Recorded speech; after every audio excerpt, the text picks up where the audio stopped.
vamos para receber uma porção da tua palavra. Abençoe, Senhor, cada um dos seus filhos que aqui vieram. Usa tremendamente o seu ungido para que nós saímos daqui edificados e abençoados por ti. Te glorificamos e o fazemos em nome de Jesus. E quem está feliz, levanta a mão para o céu comigo. Amém. Vai no segundo amém. Amém. Isso vai no terceiro amém, sem economizar a garganta. Capricha aí. Amém.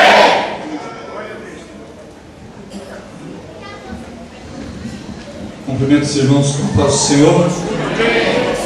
Abramos nossas Bíblias, irmãos, aproveitando que os irmãos estão assim em pé. A carta do apóstolo São Paulo aos santos que estão em Corinto. Primeira carta do apóstolo Paulo aos irmãos que estavam na cidade de Corinto. É uma leitura a qual nós fazemos todos os meses na ceia, no capítulo de número 11, irmãos.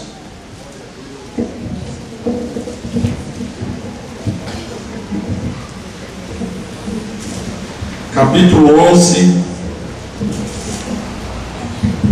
versículo 30.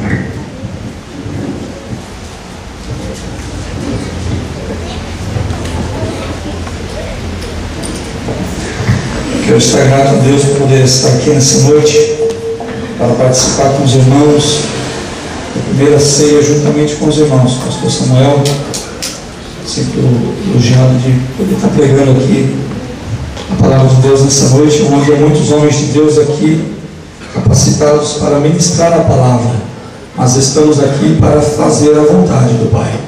1 Coríntios capítulo 11, versículo 30, todos que acharam digam amém. Diz-nos assim, irmãos: por causa disto há entre vós muitos fracos e doentes, e muitos que dormem.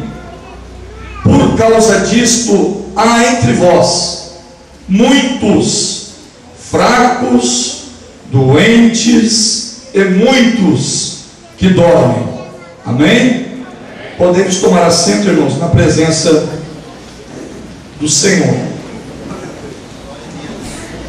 Irmãos, nós fizemos essa leitura bíblica, a qual Paulo escreve aqui na sua primeira carta aos irmãos que estavam ali na cidade de Corinto, uma cidade idólatra, uma cidade a qual adorava uma pseudo-deusa conhecida por Vênus ou Afrodite, uma deusa que trazia consigo pecados imorais.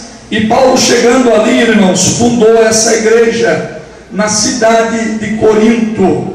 E Paulo ali abrindo aquele trabalho, a Bíblia diz que Paulo ficou 18 meses ali, estabeleceu aquele trabalho, e como a sua chamada era ser um missionário da parte de Jesus, e estabelecendo igrejas.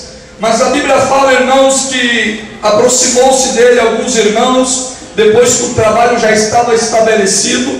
Alguns irmãos chegaram até Paulo e falaram a Paulo que havia alguns problemas na igreja, havia algumas dificuldades na igreja, e havia vários problemas na igreja.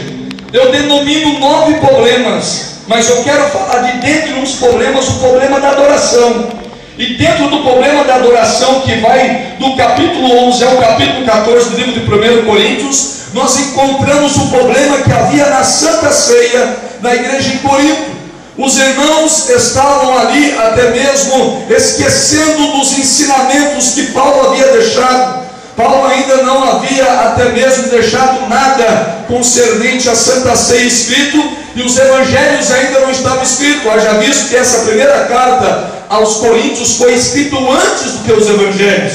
Então os irmãos não tinham nenhuma noção de ceia, e eles, de vez de estarem ali para participar do corpo, do sangue do Senhor, e uma festa de amor, agora eles estariam celebrando uma festa que é denominada a antiga Páscoa dos judeus. Agora Cristo é a nossa Páscoa. Eles estavam comemorando a morte e ressurreição de Jesus. Os irmãos estavam banalizando aquela festa, os irmãos estavam bagunçando A Bíblia diz que muitos ali iam para comer, encher a barriga, como diz o outro, né, naquela festa da Páscoa. E a Bíblia diz que até mesmo alguns iam ali para beber e para se embriagar. Então Paulo até mesmo ele disse no princípio aqui do capítulo, ele diz no capítulo de número 11, no versículo de número 17, ele diz: nisto porém eu quero vos dizer que não vos louvo, porque quando vos ajunteis, não é para melhor,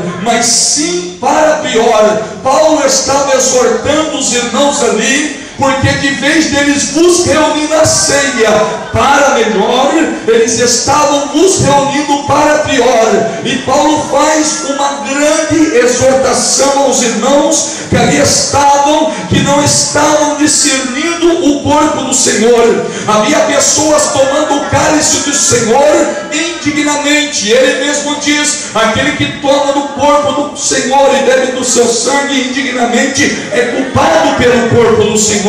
Irmãos, isso não é diferente dos dias de hoje. Tem gente que pensa que o culto de ceia é apenas mais um culto. Tem gente que pensa que o culto de ceia é apenas mais um culto. Aí eu vou lá participar da ceia, eu vou lá participar mais um culto de ceia, sendo que muitas das vezes leva uma vida ilícita aí fora, muitas das vezes não leva uma vida de uma conduta de um verdadeiro cristão e um verdadeiro cidadão do céu. Aí quando chega e participa do corpo e do sangue do Senhor, a vida daquela pessoa, a própria Bíblia diz no livro de 1 Coríntios, no capítulo 11, aqui o próprio Paulo diz que ele será culpado do corpo do Senhor, porque ele tomou indignamente. Irmãos, isso é muito sério. Tem muita gente brincando com coisa séria dentro da casa do Senhor. A Santa Ceia, para quem está em comunhão com Deus, é uma bênção, é uma edificação espiritual, mas para quem está até mesmo levando uma vida desregrada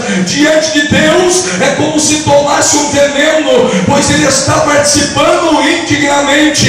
Mas a igreja do Senhor, que está esperando a volta do Senhor, está apta nessa noite para participar do corpo e do sangue do Cordeiro de Deus, que tira o pecado do mundo.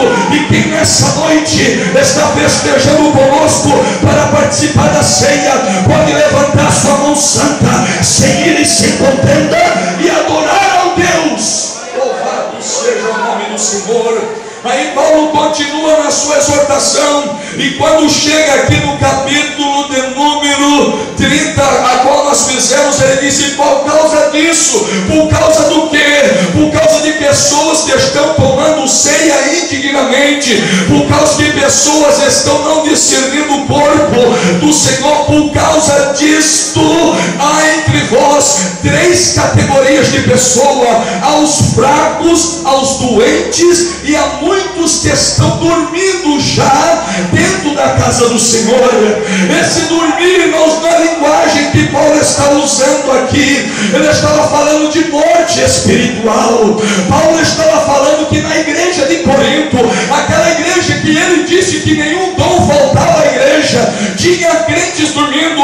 Aquela igreja que os dons espirituais estavam se manifestando nela, aquela igreja que tinha profecia, tinha revelação, tinha cura divina, aquela igreja com o Espírito Santo tinha liberdade de operação. Agora Paulo está dizendo: existe crente fraco, existe crente doente e existe crente que está morto espiritual. Se você está morto espiritual e adentrou dentro desse cenáculo nessa noite, eu quero te dar uma notícia. Romanos capítulo 8, versículo 2: porque o Espírito de Cristo Jesus nos libertou da lei do pecado e da morte. O Espírito de vida de Cristo Jesus nos libertou da lei do pecado e da morte.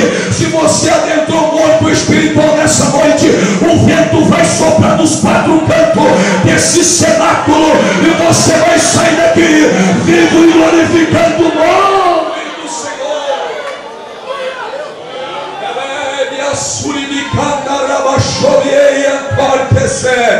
Agora Paulo começa, eu quero adentrar na minha mensagem. Paulo começa a falar sobre a primeira categoria. A primeira categoria é de crentes fracos, pessoas que estão fracas na igreja de Corinto. O primeiro sintoma antes da pessoa morrer